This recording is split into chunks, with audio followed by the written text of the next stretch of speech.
वाला। करोड़पति भी जाएंगे तो खाली हाथ जाएंगे, और यदि खाटपति है, गरीब है, कोई भिखमंगा है, वो भी खाली हाथ जाएगा, साथ में कुछ जाने वाला नहीं। ये समझ में आ जाएगा तो नहीं बेचेगा। उसको धीरे धीरे शिष्य बनाने के लिए प्रेरित करना है, धीरे धीरे उसको समझाने की कोशिश करना है। महादेव विद्या होगी तो समझ जाएगा, नहीं समझेगा तो महादेव धक्का लगेगा तो खुद समझ। शिव गुरु एक अनुभूति है क्या? बहुत बड़ी अनुभूति है। अरे वाह, बहुत बड़ी अनुभूति है। इससे बड़ी अनुभूति नहीं हो सकती, इससे बड़ा सौभाग्य नहीं हो सकता। जो मेरे आपकी सांसों को चलाता है, क्या आप समझते हैं कि वो आपका है? साहब कहते हैं कि शिव को हम जूता के बराबर अपना नहीं समझते हैं। सच्चाई है ये। इतना चिंता, हम जूता खोल के आए हैं, मेरा एक माथा वही है, मैंने जूता कर रहा है, उसको अपना समझते। अब बताइए, तुम अपना है? अपना नहीं है, तो छूटने वाला है। शिव ही अपना है। इसलिए साहब ने कहा है शिव को अपना गुरु बनाना है, वही अपना है, बाकी सब चीज छूटने वाला है। दुनिया में हर चीज छूटेगा, ये शरीर भी छूटेगा, खाली हाथ चले जाएंगे, कुछ भी मेरे आपके साथ नहीं जाएगा। गुरु ज्ञान देते हैं ना, ये ज्ञान धीरे धीरे आने लगेगा, आप शिष्य बनने लगेगा ना, धीरे धीरे ये ज्ञान आने लगेगा। आते आते एक ज्ञान ये आएगा कि शिव ही मेरा है, जो मेरा जीवन दाता है, जो मेरी आपकी सांसों को चलाता है। दुनिया में वही माँ बाप के माध्यम से पैदा करता है, वही पालता पोसता है, किसी के माध्यम से है ऊपर में माध्यम, माध्यम भी उसी के हैं। माँ बाप के माध्यम से पाला पोसा, बड़ा किया, पत्नी आई, बच्चे आया, सबको कहते हैं ये मेरा, ये मेरा, ये मेरा, धन मेरा, दौलत मेरा, घर मेरा, शिव मेरा नहीं। जब आप शिष्य बनने लगिएगा, साहब के बात पर चलिएगा, आपको समझ में आएगा कि शिव मेरा। इसलिए साहब ने कहा है शिव को अपना गुरु बनाइए, वही अपना है, बाकी सब पराया है, बाकी सब छूटने वाला है। आज है कल छूटेगा, ये इसलिए बड़ी अनुभूति कहा। इस बात की समझ तो बहुत कम लोगों की होगी कि शिव मेरे हैं, दुनिया छूटने वाला है। जब ये समझ में आ जाएगा तो सब चैन में आ जाएगा, कुछ गड़बड़ी नहीं होगी। इससे बड़ी अनुभूति कहाँ है? गुरु की अनुभूति शिष्य को क्या होगा? गुरु ज्ञान देते हैं, तो ये ज्ञान आना कि शिव मेरा है, ये तो बहुत बड़ी अनुभूति है। हम लोग पूजा करते हैं तो शिव से मानते हैं। भगवती ने पूजा किया था तो शिव को ही माना था। जब शिव मेरे हो गए तो दोनों हाथ में लड्डू है, बल्ले बल्ले। जब शिव मेरे हो गए तो किस बात की चिंता है? किसी बात की चिंता नहीं रहेगी, निश्चित हो जाएगा, निश्चित हो जाएगा, मन शांत हो जाएगा। इसलिए सबसे बड़ी अनुभूति है शिष्य की, मेरे समझ कि शिव मेरा है, बाकी सब छूटने वाला है। पत्नी छूटेगी, बच्चे छूटेंगे, ये शरीर भी छूटेगा, शिव छूटने वाला नहीं। इसलिए कहा गया है ना, तुम्हारा साईं उसमें है, जान सके तो जान। मेरा महादेव मेरे साथ है, आपका महादेव आपके साथ है। आप क्या समझते हैं आप जानिए, मैं ये समझता हूं कि महादेव मेरे साथ है, महादेव हमसे अलग नहीं है, और वो मेरा है।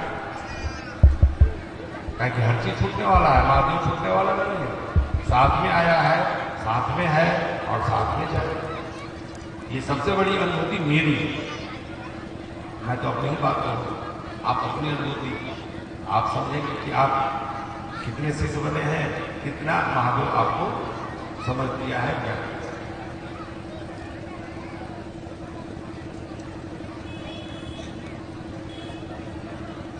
शिव चर्चा के फैलाव में भव्य मंच, पंडाल इत्यादि की उपयोगिता। जरूरत के अनुसार साहब ने कहा है खर्चा कम चर्चा ज्यादा। खर्चा कम से कम कीजिए, भव्य नहीं बने। सादगी का प्रतीक साहब ने परिपत्र में लिख दिया, उसको उसका अनुपालन जरूरी है। यदि कोई खर्चा कर ही दिया तो हम लोग क्या कर सकते हैं, लेकिन नहीं करना है। साहब की बात तो चलिए, बड़ा भाई है, उनका कुछ अनुभव है, वो दिल प्राण से उनका जीवन ही इसी काम के लिए है। पैसा क्या सदुपयोग कीजिए, एक एक पैसा जो गरीब गुरु भाई लोग देते हैं हमको, आपको मदद करते हैं चर्चाओं के लिए, उसका सही उपयोग होना चाहिए, व्यर्थ का खर्चा नहीं होना चाहिए। कम से कम खर्चा में बढ़िया से बात, बढ़िया चर्चा करने की मनसा बनाइए और कीजिए, सादगी का कीजिए, कम से कम खर्चा कीजिए, जहां जरूरत है वहां जरूर कीजिए, ज्यादा फालतू का खर्चा मत कीजिए। साहब तो फूल पत्ती भी जो गुलदस्ता देते हैं वो भी मना करते हैं, गुलदस्ता देने का प्रचलन उन्होंने बंद कर दिया था, लेकिन गुरु भाई करते हैं तो क्या किया जाए, हम तो कह ही सकते हैं, हम लोग कुछ कर नहीं सकते, लेकिन साहब की बात पर चलना होगा। कम से कम खर्चा, ज्यादा से ज्यादा चर्चा की भी नियत कि लोग शिव के शिष्य बने। चर्चा मतलब नियत ये रखिए कि लोग शिव के शिष्य बने। जितना हम समझते हैं लोगों को बताएंगे, हाथ जोड़ेंगे, पाँव पकड़ेंगे, हो सके तो चाय पिलाएंगे, दीदी भैया शिव को गुरु मानकर दया मांगिए, लोगों को शिव शिष्य बनाइए और गुरु को प्रणाम कीजिए। इस पर ज्यादा ध्यान दें, खर्चा कम से कम, भव्यता पर तो एकदम नहीं, कम से कम खर्चा। आध्यात्म में 9 अंकों का निशान क्या है? आध्यात्म में 9 अंकों का निशान क्या है? 9 अंकों का विज्ञान क्या है? विज्ञान क्या है? विज्ञान क्या है? 9 अंकों का विज्ञान क्या है? अरे 5 तत्व हुआ और 3 गुण हुआ। 5 तत्व आकाश है, नीचे से उठाइएगा तो पृथ्वी है, जल है, अग्नि है, हवा है, आकाश है। 5 तत्व हुआ ना, से पूरा जीव जगत है। और 3 गुण है ना, 3 गुण क्या क्या है तो याद नहीं, रजोगुण, तमोगुण और सतोगुण, 3 गुण है। तो 5 3 8, एक परमात्मा, ये 9, ताकि उसी की इच्छा से 5 तत्व है और 3 गुण है, और जिसकी इच्छा है वो भी है। 5 3 8 9। अच्छे और बुरे का परख देके जाएंगे, सबको पहचानने का नजर देके जाएंगे। मैं इस जमाने का वह संगत रास हूँ, ये नहीं, इस जमाने का संतरास हूँ, लोगों को देखने का नजर देके जाओ। ये साहब का भाई जो पत्थरों को भी बोलने का हुनर देके जाओ, ठीक बोलो। ये साहब को का संकल्प है, और साहब को उनके गुरु ने कहा है, उनके गुरु मतलब शिव ने, कि लोगों को शिव शिष्य बनाओ। जब आप शिव के शिष्य बनेंगे तो अच्छे बुरे का ज्ञान होगा कि नहीं होगा?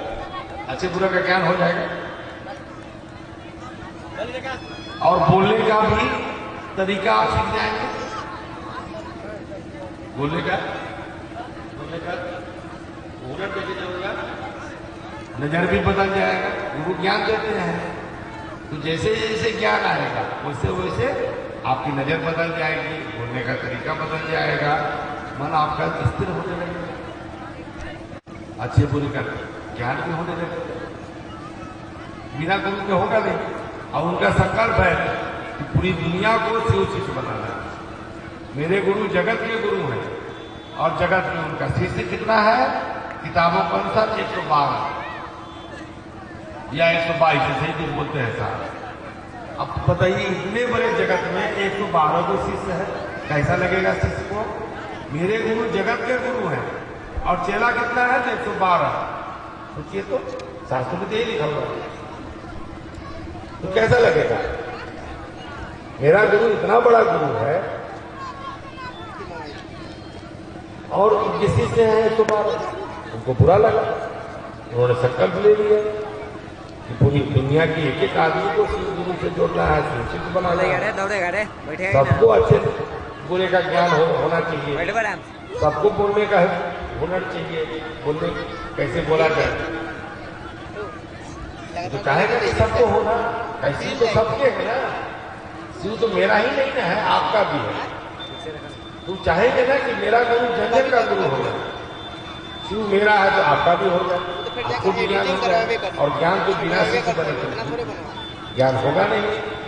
इसलिए गुरु से जोड़ने की बात चल रही है। कहीं गुरु ही ज्ञान देते हैं, गुरु ही समझ देते हैं, गुरु ही मन को समझाते हैं, गुरु ही मन के मैल को साफ करते हैं। तो बिना गुरु के तो होगा नहीं। ये तो बहुत सुंदर बात है। ये तो हो रहा है और आगे और तीव्र गति से बढ़ता जाएगा। मेरे शिव को दे, अपने शिव को छोड़। हाँ, इसलिए कि बड़े गुरु भाई शिव को अपना समझते हैं, हम लोग अपने शिव को अपना नहीं समझते, इसलिए परिणाम नहीं है। एक साधु ने कहा था ना, अंग्रेज के जमाने में जो होता था नदी को पार करने के लिए, कि मेरे शिव को देख, इसलिए कि मेरा शिव तो मेरा शिव है, मैं समझता हूं कि मेरा, उसका परिणाम है। वो जो बोल देगा वो लागू हो जाएगा। और जिसको आप बोल रहे हैं वो उसकी समझ नहीं है कि शिव मेरा है। तो मेरा सब पर, तो मेरे पर में अपनापन में जो ताकत है, जो गुण है,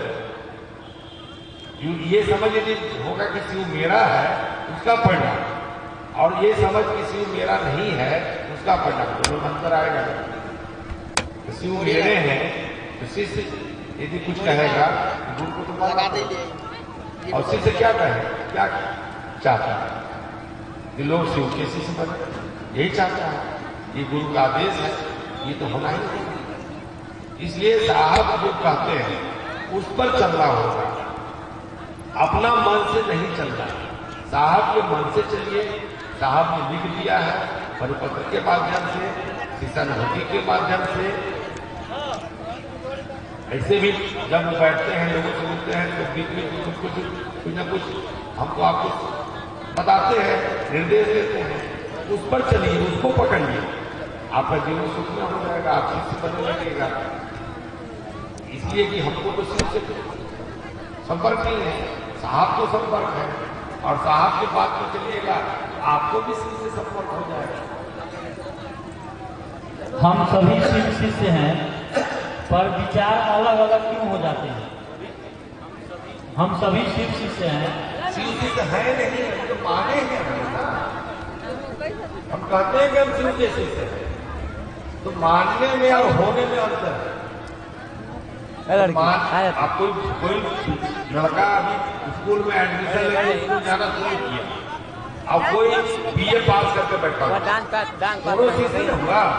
जो स्कूल जाना शुरू किया उसमें और जो बीए पास है उसमें, दोनों के ज्ञान में अंतर है कि नहीं अंतर? वो बीए वाला आपको एबीसीडी सिखाता है, जो एबीसीडी आप शुरू करते हैं पढ़ाई, तो हर शिष्य का लेवल होता है ना।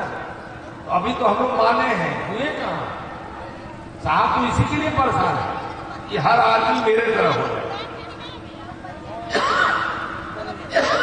पिंकी जी बोल रही थी ना, साहब ने क्या कहा कि मेरे कुर्सी पर बैठो, मेरे जैसे बात। साहब की तो चाहत है कि उनके जैसे लोग बन जाए, वो शिव के शिष्य है, उनके जैसे लोग बन जाए, यही तो उनका चाहत है, यही तो उनकी चाहत है कि मेरे जैसे लोग बन जाए। साहब को लोग कह दिए ये शिव के शिष्य है, शिव जैसे हैं, शिवे हैं, उनको शिव की ही उपाधि देते हैं। तो साहब भी चाहते हैं गुरु शिष्य को अपने जैसा बनाता है, आप भी साहब जैसे बनिए, शिव जैसे बनिए, यही तो उनकी चाहत है। तो अब जो बच्चा पहले स्कूल में गया है उसकी मानसिक, वो तो गड़बड़ ज्यादा करेगा, ज्यादा फुटबॉल खेलेगा, ज्यादा लॉलीपॉप खाएगा, पढ़ना नहीं चाहेगा।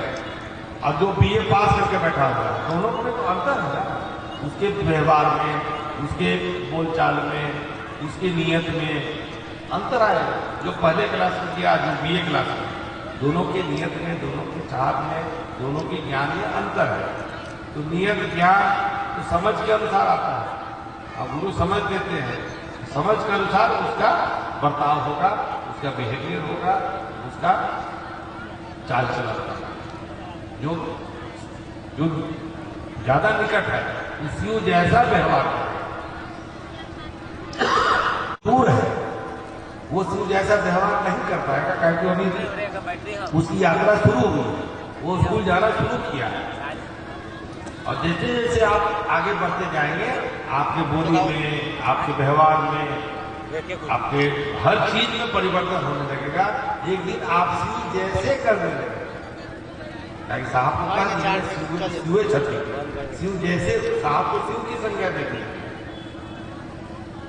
हमको आपको कहा दिया गया, कि हम लोग अभी उस लेवल पर नहीं पहुंचे हैं जिस लेवल पर साहब चाहते हैं कि हर आदमी उनके लेवल पर, उनके जैसा हो।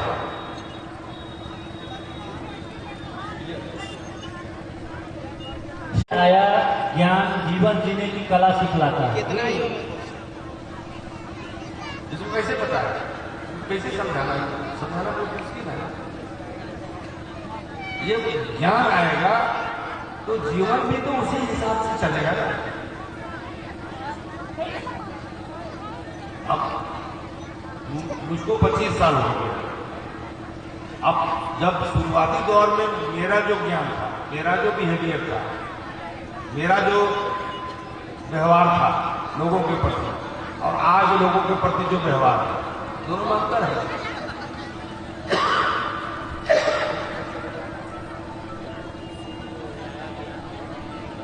तो जैसे जैसे ज्ञान आएगा वैसे वैसे मेरे जीवन में परिवर्तन होगा, वैसे वैसे हम जीने लगे। जीवन जीने की कला तो ज्ञान जैसे जैसे आएगा वैसे वैसे जीवन का तरीका, जीवन जीने की तरीका आपका बदलता चला जाएगा। पहले बच्चे लॉलीपॉप खाते थे, बड़े हो गए तो लॉलीपॉप ना खाते हैं। जीवन जीने का तरीका बदल गया। तो ज्ञान आएगा तभी मेरा आपका जीवन जीने का तरीका चेंज होगा। तो गुरु ज्ञान देते हैं, जीवन जीने की कला सिखाते हैं, गुरु शिष्य की जवाबदेही लेते हैं। धीरे धीरे आप ज्ञान आएगा, शिष्य बनिएगा तो धीरे धीरे ये परिवर्तन आने लगेगा। आप महसूस करने लगेंगे, जीवन जीने लगेंगे। तो जीवन से दुख होता था, परेशानी होती थी, धीरे धीरे जीवन जीने लगेंगे। दुख में भी आप आनंद में रहेंगे, सुख में भी आप आनंद में रहेंगे। पहले दुख होता था तो मन परेशान होता था, अब दुख होगा तो कहेंगे ठीक है, दुख है तो है, क्या दिक्कत है। उसमें भी मन आपका विचलित नहीं होगा। यही है जीवन जीने की कला। दुख और सुख में आपका मन एक जैसा रहेगा। दुख में भी आप आनंद में रहेंगे, सुख में भी आप आनंद में रहेंगे। मेरे समझ से यही मन में परिवर्तन होगा।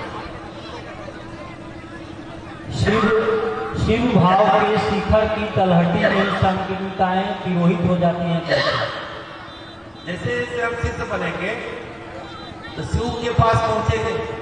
शिव भाव यदि एक पहाड़ है, तो जैसे जैसे हम शिव के निकट जाएंगे, पहाड़ के निकट जाएंगे, वैसे वैसे जो मन में जो विकार है, मन में जो मैल है, ये तेरा ये मेरा, ये तेरा मेरा खत्म होने लगेगा कि भैया सब तो मेरा ही है, कोई पराया नहीं।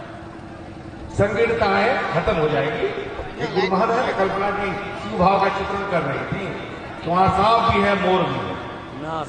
मोर सांप को खाता है, बैल भी है, बाघ भी, एक दूसरे को खाने वाले हैं। लेकिन शिव के सामने, शिव भाव में देखिए, एक दूसरे को नहीं खा रहे, दोस्त की तरह बैठे हुए, अपना स्वभाव भूल गया, तो मूल स्वभाव में आया।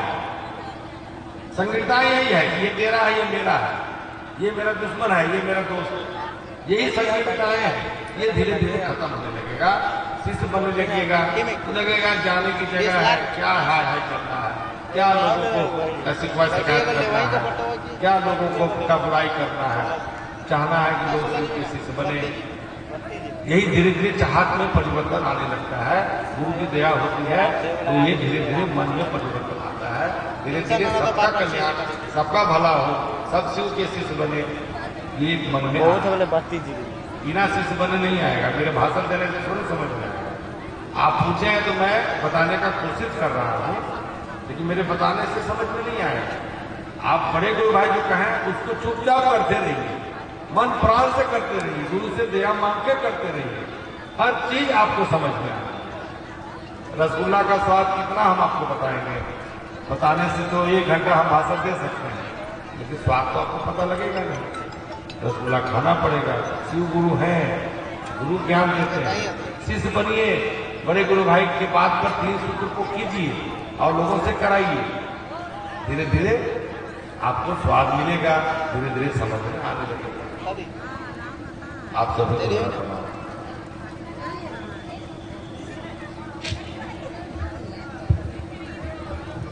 चलिए पुनः एक भजन की ओर चलते हैं।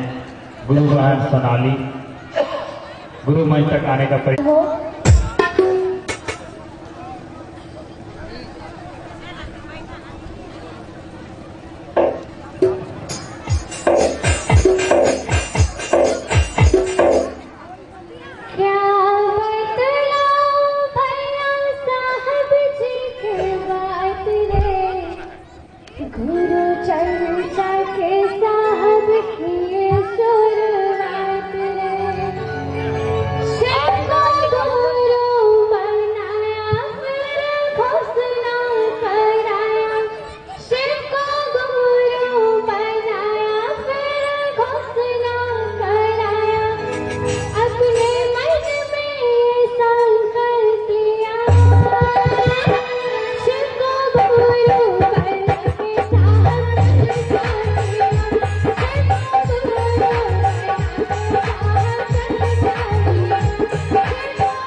चलिए आइए, 3 ही सूत्रों के बारे में बताया गया, समझाया गया। तो इस पर हम सभी गुरु भाई बहन खड़े रहने का प्रयास करेंगे और आज की गुरु चर्चा, गुरु भजन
आइए एक भजन साहब पर बनाया हुआ मैं गाने का प्रयास करता हूँ।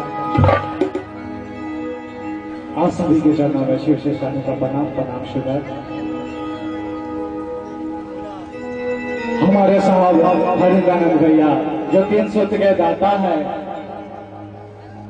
वो आदरणीय बड़े भाई साहब हैं और उन्होंने हमारा अपना दिल कैसे चुराया है, आइए इस भजन से मैं सुनाने का प्रयास करता हूँ। हो मेरे साहब हरिंदर भैया,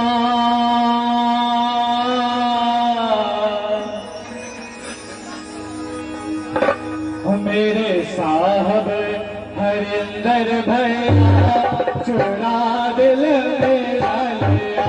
मेरे साहब हरिंदर भैया, चुरा दिल मेरा लिया। तुझे कटिया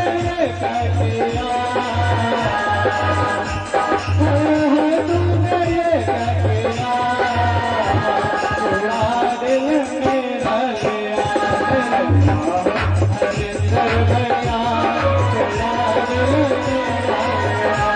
मेरे साहब हरिंदर भैया, चुरा दिल मेरा लिया।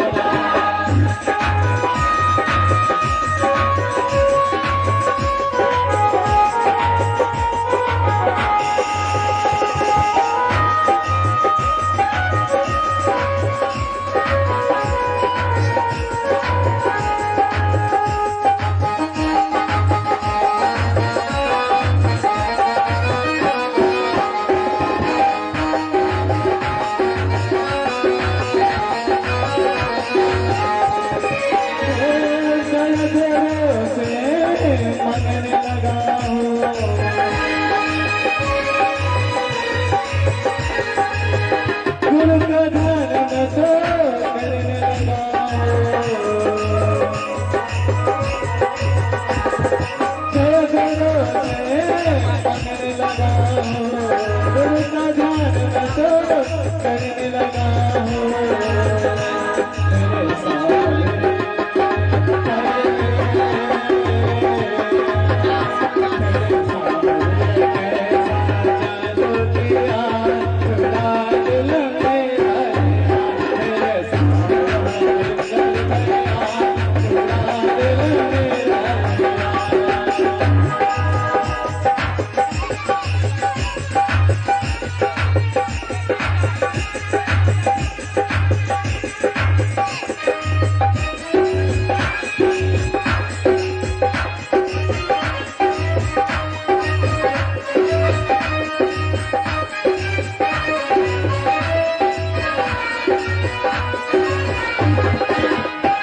सब सभी का चरण करते हुए गुरु को प्रणाम करते हैं। आप सभी गुरु भाई